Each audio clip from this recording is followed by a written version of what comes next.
The Son Who Could Not Walk, Part More. A tale. Once there was a sage. Before his death he called his sons and family and left them a will, that they should water fruit trees. You may engage in other needs as well, but this you must constantly do: water trees. Afterwards the sage passed away, and he left children. And he had one son who could not walk. He could stand, but he could not walk. His brothers would give him his needs for livelihood, and they gave him so much that he had left over.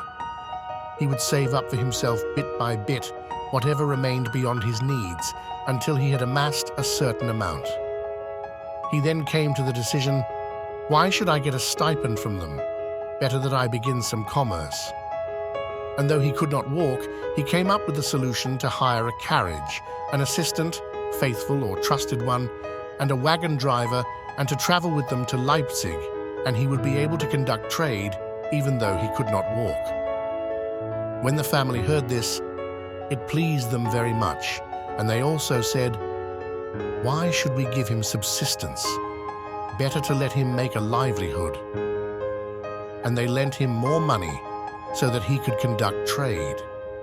Thus he did. He hired a carriage, an assistant, and a wagon driver, and he set out, and they came to an inn. The assistant said that they should spend the night there, but he did not want to. They pleaded with him, but he was stubborn with them. They traveled away from there and got lost in a forest, and thieves ambushed them. And the thieves had come about according to a story. There was once a famine. Someone came to the city and proclaimed, whoever wants food should come to him. Numerous people came to him. When he saw that the men who came to him were not useful to him, he would reject them. To one he would say, you can be a craftsman, while to another he said, you can be a miller. And he chose only intelligent youths and went with them into the forest and proposed to them that they become thieves. Being that from here there are roads to Leipzig, to Breslau, and to other places, merchants travel through here. We will rob them. We will have money. The thieves ambushed them, that is, the one who could not walk, and his men, namely the assistant and the wagon driver. The assistant and the wagon driver were able to flee, and they fled, and he was left on the wagon.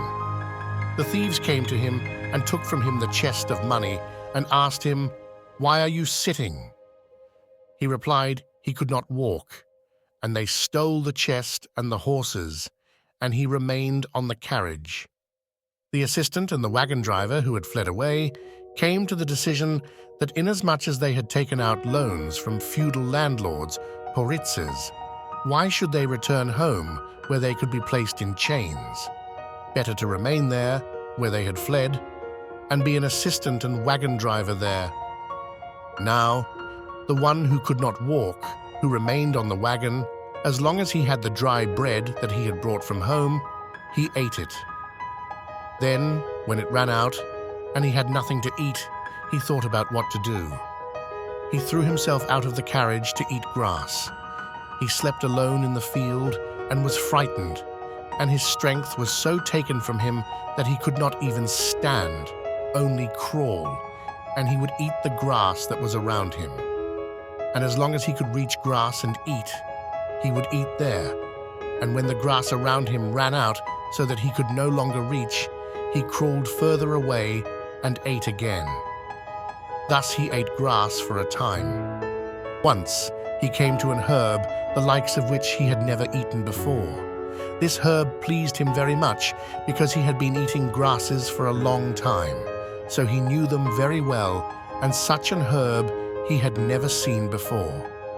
He came to the decision to tear it out with its root. Under the root was a diamond. The diamond was quadrangular, and each side had in it a different segula.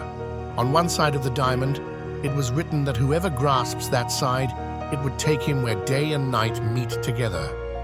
When he tore out the herb with its root, it happened that he grasped that side. It took him there where day and night come together. He looked around, and now he was there. he heard the sun and the moon talking, and the sun was complaining before the moon.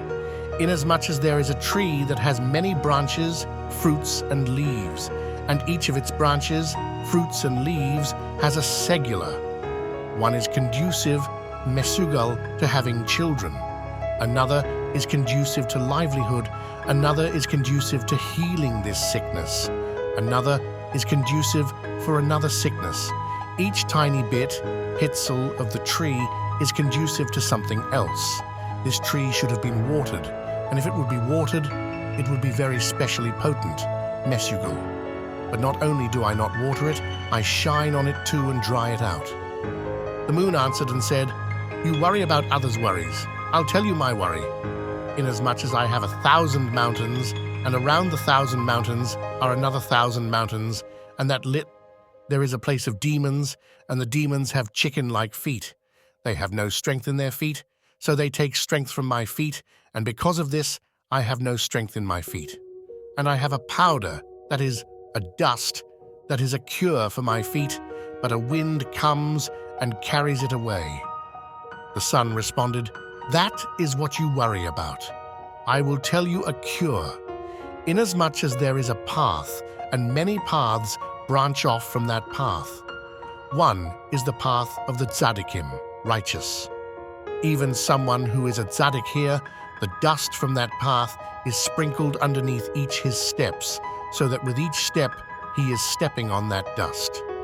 Another is the path of heretics. Even someone who is a heretic here, the dust of this path is sprinkled underneath each of his steps, as mentioned. And there is the path of the insane. Even someone who is insane here, the dust of this path is sprinkled underneath each of his steps, as mentioned. And so there are several paths, and there is a different path, being that there are tzaddikim who accept suffering upon themselves. The landlords march them in chains, and they have no strength in their feet. Dust from this path is sprinkled underneath their feet, so that they have strength in their feet. So go there, for there is plenty of dust there, and you will have healing for your feet." All this did the sun say to the moon. And he heard all this. That is, the one who had no strength in his feet heard all this. Meanwhile, he looked at the diamond on another side and saw that it was written there that whoever grasps that side, it would bring him to the path from which many paths go out, namely, the path mentioned above, of which the sun informed the moon. He grasped that side, and it carried him away to there, that is, to the path. He placed his feet on the path, whose dust was healing for the feet, and he was immediately healed. He went and took the dust from all the paths and bound each dust separately in a bundle.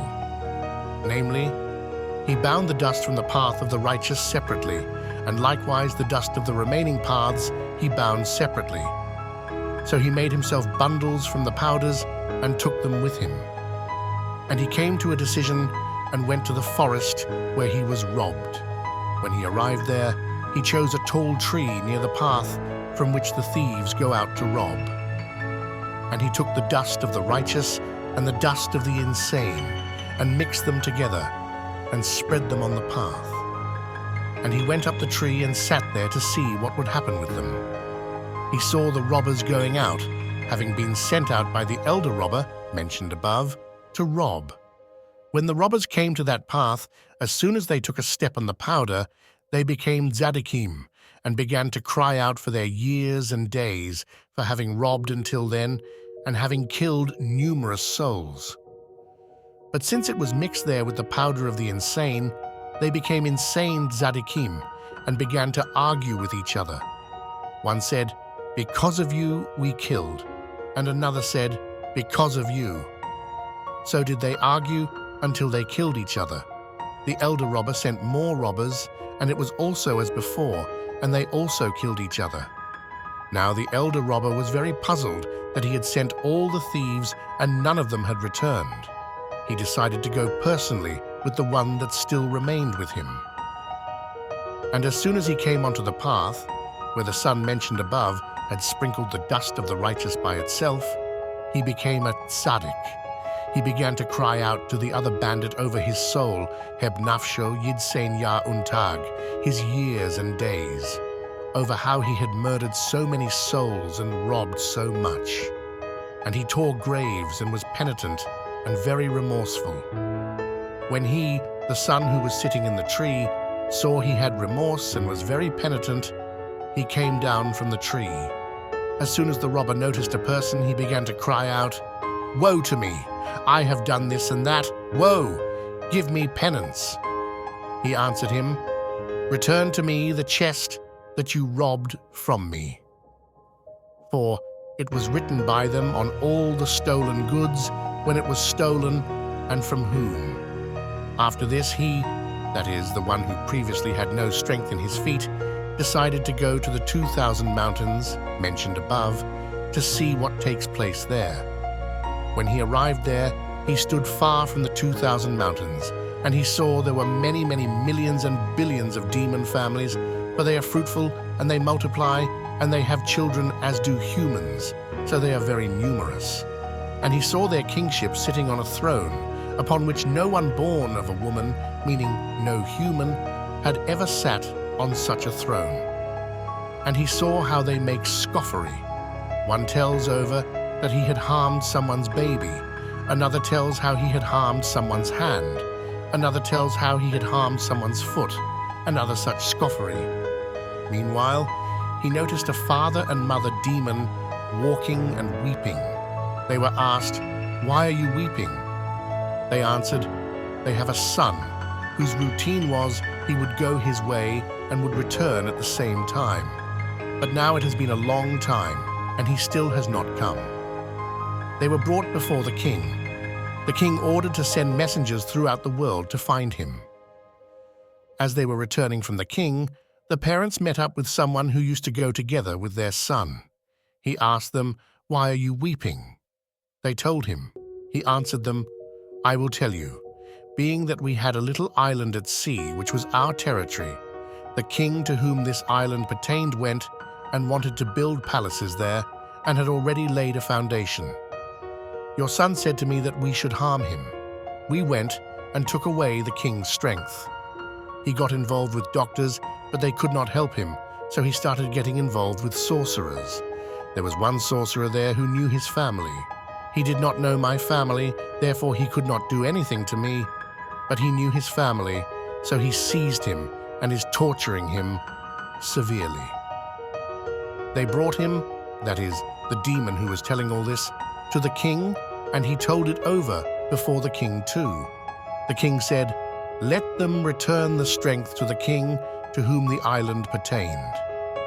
He replied, "There was someone by us who had no strength, and we have given away the strength to him." The king said, "Let them take that strength away from him and return it to the king." They answered him, "He has become a cloud, that is, the demon to whom they have given away the king's strength has become a cloud." The king said that they should summon the cloud and bring it here. They sent an emissary for him. He, namely the one who previously had no strength in his feet, who has witnessed all this, decided, "I will go ahead and see how these people, i.e. these demons, become a cloud." He followed the emissary and came to the city where the cloud was. He asked the townspeople, "Why is it such a cloud here in town?" They answered him, "Here in town it is just the opposite. Never a cloud here. Only for a while has such a cloud enveloped the city." And the emissary came and summoned the cloud. It went away from there. He, that is, the one who previously had no strength in his feet, decided to follow them to hear what they were saying. He heard the messenger ask him, "How did it come to be that you became a cloud here?" He answered him, "I'll tell you a story.